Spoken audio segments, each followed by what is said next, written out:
নমস্কার বন্ধুরা, আমি মনিকা দেশি রান্নাঘরে স্বাগত। আজকে বানাবো কাঁচকলা আলুর কোপ্তা চিংড়ি মাছ দিয়ে। এখানে আমি কাঁচকলা নিয়েছি আর নিয়েছি একটা আলু। সব কিছু আমি কুকারে দিয়ে সেদ্ধ করে নেব। আর এখানে আমি চিংড়ি মাছগুলোকে ছোটো ছোটো করে কুচি করে নিয়েছি।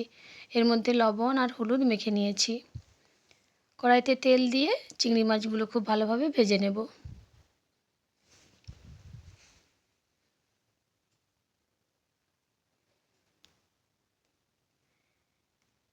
এবার আমি এর মধ্যে দিয়ে দেব পেঁয়াজ কুচি। পেঁয়াজ কুচি দিয়ে খুব ভালোভাবে ভেজে নেব।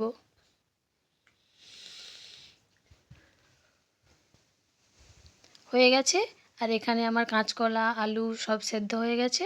এবার আমি খোসাগুলো ছাড়িয়ে নেব। ছাড়িয়ে নিয়েছি। সব কিছু খুব ভালোভাবে মেখে নেব। আলু কাঁচকলা মেখেছি, তার সাথে দিয়েছি বেসন। আর এর মধ্যে কাঁচা লঙ্কা, পেঁয়াজ কুচি, আদা রসুন বাটা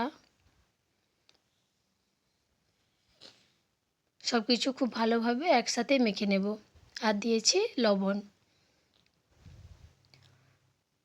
বেসনটা দিলে ওর বাইন্ডিংটা খুব ভালো হয়, সেই জন্য আমি বেসনটা দিয়েছি। এবার আমি হাতে একটু তেল মেখে নিয়েছি। এবার আমি গোল করে নেব। এবার মাঝখানটা একটু গর্ত করে, পিঠের খুলি যেরকম করে সেভাবে করে আমি ওর মধ্যে চিংড়ি মাছের পুরটা দিয়ে দেব।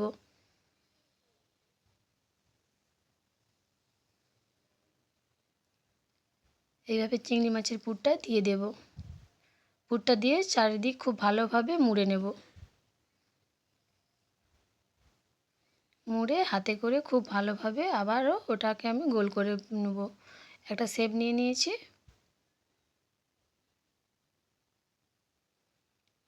এইভাবে বানিয়ে নিয়েছি। প্রত্যেকটা আমি এভাবেই বানিয়ে নেব। বানানো হয়ে গেছে। এবার কড়াইয়ের মধ্যে আমি সাদা তেল দিয়েছি। তেল দিয়ে কোপ্তাগুলো ভেজে নেব।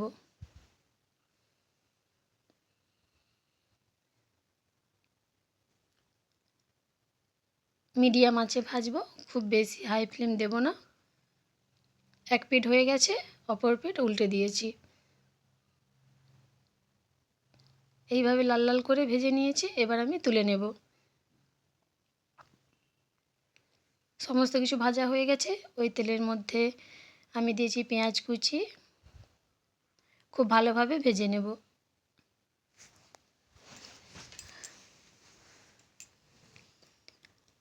ভাজা হয়ে গেছে। এবার আমি এর মধ্যে দিয়ে দিয়েছি রসুন বাটা। দিয়ে খুব ভালোভাবে ভেজে নেব।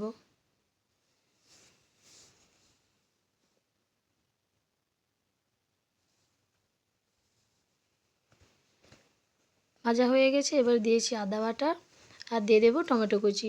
সব কিছু খুব ভালোভাবে একসাথে মশলাটাকে খুব ভালোভাবে কষিয়ে নেব।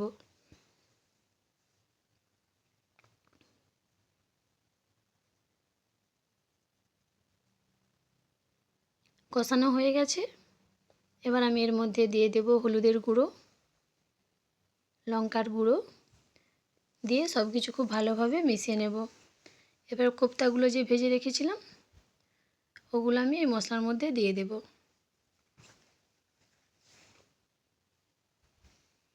মশলার মধ্যে দিয়েছি পরিমাণ মতো জল। জলটা ফুটে উঠে গেছে। এবার সব কিছু আমি দিয়ে দেব।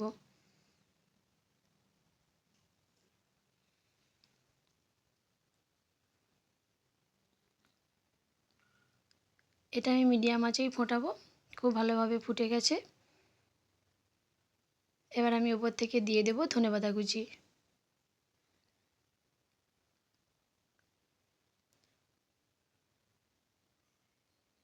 দিয়ে একটু ফুটিয়ে নিলেই রেডি হয়ে যাবে কাঁচকলার কোপ্তা চিংড়ি মাছের পুর দিয়ে। এই যে এইভাবে রেডি হয়ে গেছে। দেখতে কত সুন্দর লাগছে। আর গরম গরম ভাতে তো দারুণ স্বাদ।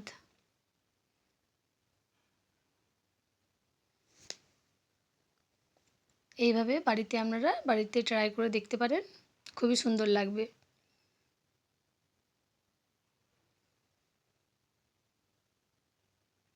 দেখতে অপূর্ব লাগছে।